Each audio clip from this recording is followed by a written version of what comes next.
Hello there. It's Atomicon Rex here for another movie review. How you doing today? It is July 24th, 2022, and me and the crew went out, I think it was Friday night, to go check out this movie. So we're going to review the movie Nope, written and directed by Jordan Peele. I think it's an original work. And let's just jump right into it. What kind of movie is this? I would say it's a kaiju film. That is what I got from it. It's a kaiju film as opposed to a creature feature. Now, what do I mean by that?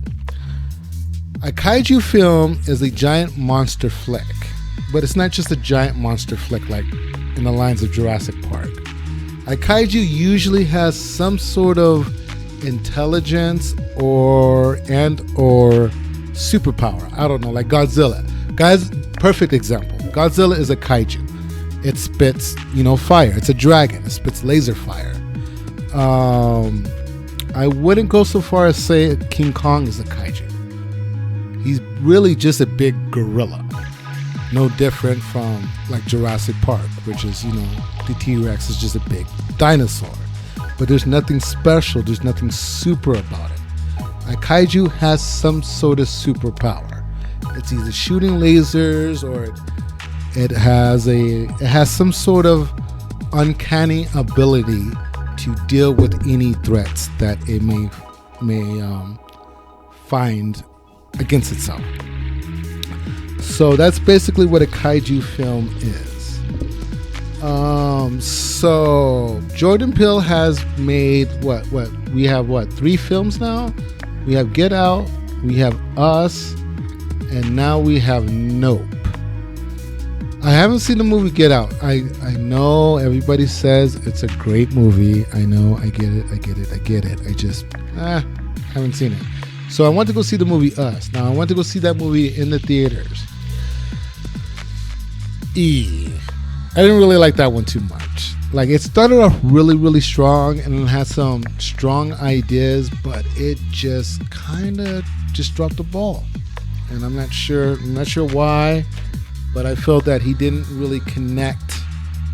He didn't connect with me on that movie. So here we are with Nope. Now, Jordan, that's his name, right? Jordan Peele dares to take on the UFO topic. Yes, that's what he's doing. He's taking on the UFO topic. So here we go. This movie is a slow burn. What do I mean by that? What do I mean by slow burn? I mean, the plot develops really, really slowly. Okay, the first hour and a half, it bored me to tears. I didn't know where we were going with that. But as the plot slowly develops, towards the end, it takes a sudden and stunning end. And that's what a slow burn is. That has to have a punch at the end of the movie. If it doesn't have a punch, it's just a boring movie. It doesn't really qualify as a slow burn. The movie is choppy. There's a couple flashbacks and it kind of takes you out of the movie. And then as the movie first starts, the first half of it, it's taking you towards a paranormal, activity vibe where it's going. But then it takes a drastic left turn. Okay, and it's not paranormal activity. Nothing's actually paranormal at all.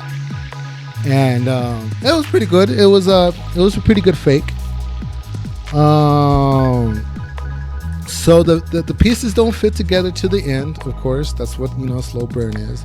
But they all do fit together. Now, it took me, when I first left the theater, I was like, what? What was that? Okay.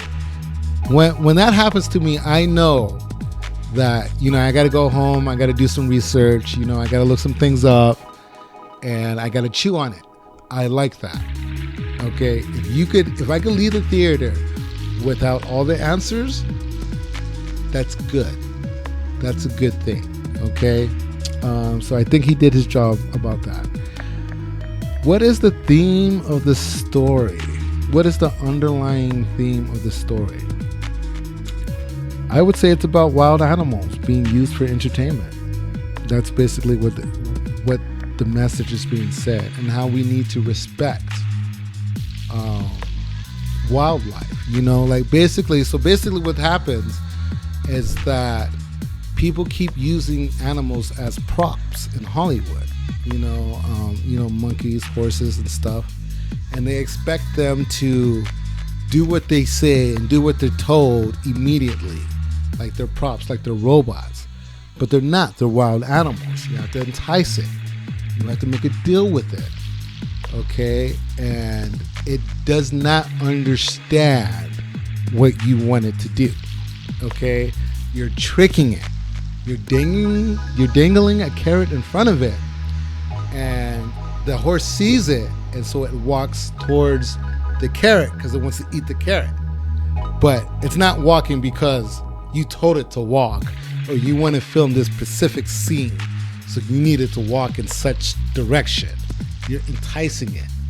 Okay, and that's what the movie is really, really about. So there comes a part where one of the characters is using the UFO as a spectacle. Is using it for entertainment.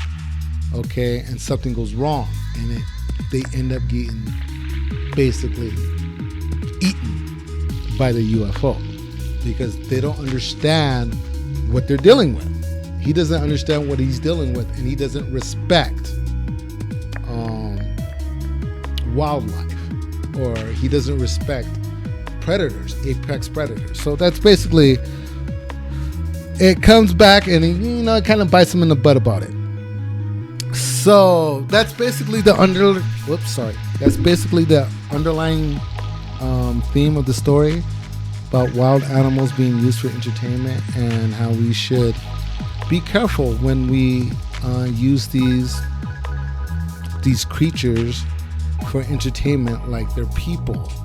Okay, because something happened, like a balloon could pop, or a loud noise can happen, and the animals could lose their shit, all right, and go in attack mode. So I think that's the underlying message. It's not about racism. It's not about classism. It's about how we treat Mother Nature and the respect that we need to give it to her, it, or them, whatever Mother Nature is, whatever you want to call it. Okay. So there were some unanswered questions, like that white shoe kind of just standing up perpendicular kind of led to some paranormal vibes. That was kind of at the beginning of the movie. I don't know if the monkey did it, or the UFO did it, or why he even put that in the movie. I'm not really sure. You could have just left that out, in my opinion, because it raises more questions than needs to be. Like, the movie is not a paranormal movie.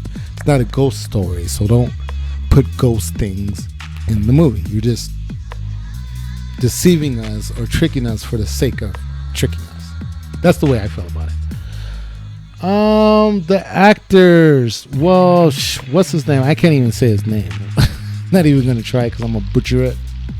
But the main actor, the cowboy, oh my god. So they try to go with a stoic personality, but Jesus Christ, he just bored me to tears. Like, come on, dude, say something, do something.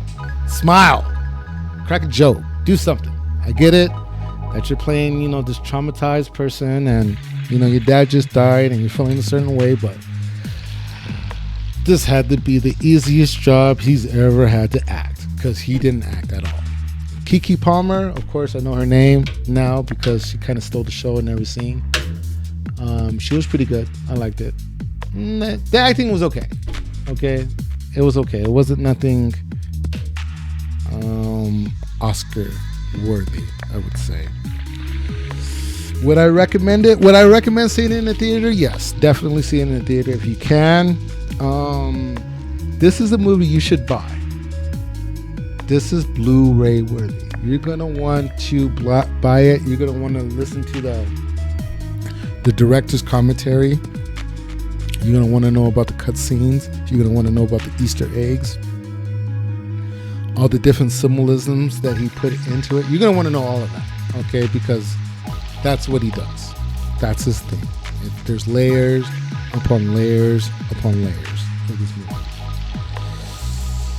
What is the next point here? What do we have? How was the acting? Got it. What was the cultural impact of the movie? Did it break any new ground? I said it did a little bit. It kind of changed the concept of the UFO phenomenon from being, a spaceship being occupied by people to the UFO itself being an animal or some type of monster. That's the new ground I think they broke, and I think I like it. It's a good change of pace when it comes to the UFO mythos. I think we've seen every alien movie underneath the sun. I don't think we've seen a movie like this. Okay, well, I think that kind of sums it all. I gave my rating. I would give it, what is my rating? I would give it, 4 stars out of 5. It's a solid movie. Is it his best? It's his best movie I've seen. Out of the 2 movies I've seen, I have not seen Get Out, but this is his best movie that I've seen. Now, I only have 4 spots. I have, is it theater worthy? Is it Blu-ray? Is it streaming? Or just skip it? Don't even bother. You definitely should watch this movie in the theater. Do you need to watch it on a iconic screen? No. On a 4K screen? No. There's not really that many graphics, but you should see it on a big screen. You should definitely, when it comes out, you could stream it, you could Redbox it, but Atomicon Rex recommends that you buy this bad boy. Okay. All right. Well, that's it for my review. You guys have a great day. I'm going to have a great night. And talk to you later. Bye-bye.